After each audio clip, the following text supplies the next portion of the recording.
हम सब जानते हैं कि आज हिंदुस्तान की राजधानी दिल्ली में सबसे बड़ा संकट क्या है। एक तरफ पीने का स्वच्छ पानी नहीं है और दूसरी तरफ साफ हवा नहीं है। जहरीले हवा की वजह से प्रदूषण जो लगातार हमारे लिए एक चुनौती बना हुआ है, उस पर सरकार चिंतन और मनन करना चाहती है। अच्छी बात यह है कि बृहस्पतिवार को इस पर चर्चा होगी संसद में, लेकिन क्या वो वाकई में सार्थक हो पाएगी? क्योंकि अभी तक सिर्फ ये चल रहा है कि कैसे या तो केंद्र सरकार पर या राज्य सरकार पर इसका ठीकरा फोड़ा जाए।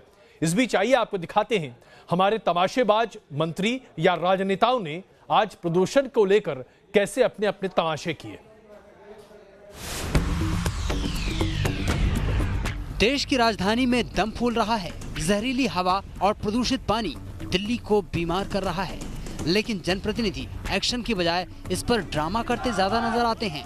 इनसे मिलिए, साइकिल से सदन पहुंचे मनोज तिवारी दिल्ली से सांसद हैं, उसी दिल्ली से जहां सांसों पर संकट मंडरा रहा है। तिवारी जी दिल्ली बीजेपी के अध्यक्ष भी हैं और सांसद भी, लेकिन वो प्रदूषण पर कोई कदम उठाने की बजाय दिल्ली की केजरीवाल सरकार को घेरते ही नजर आते हैं। लेकिन आज हेल्थ इमरजेंसी है, मैं इसको अंडरलाइन कर रहा हूँ। अब इनसे मिलिए, ये हैं गुजरात से बीजेपी के राज्यसभा सांसद मनसुख मांडविया। मनसुख मांडविया साइकिल से सदन पहुंचे और पर्यावरण संरक्षण का संदेश दिया। मनसुख मांडविया केंद्रीय मंत्री भी हैं, लेकिन इससे पहले न उन्हें कभी पॉल्यूशन पर बोलते देखा, न कोई पहल करते।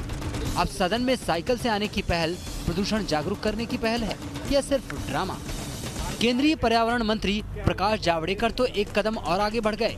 जावड़ेकर साहब इलेक्ट्रिक कार से सदन तक पहुंचे, लेकिन वो भी तब जब दिल्ली वाले जहरीली सांस लेने को मजबूर हैं।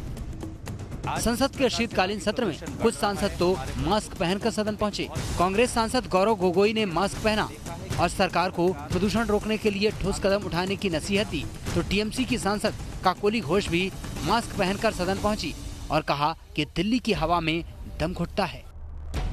कि सांस सभी लेते हैं, नेता भी लेता है, आम जनता भी लेते हैं सांस, और ये सांस के लिए हमारी इतना श्योरिटी तो कम से कम हमारे सिटीजन्स को देना चाहिए कि वो क्लीन एयर ले।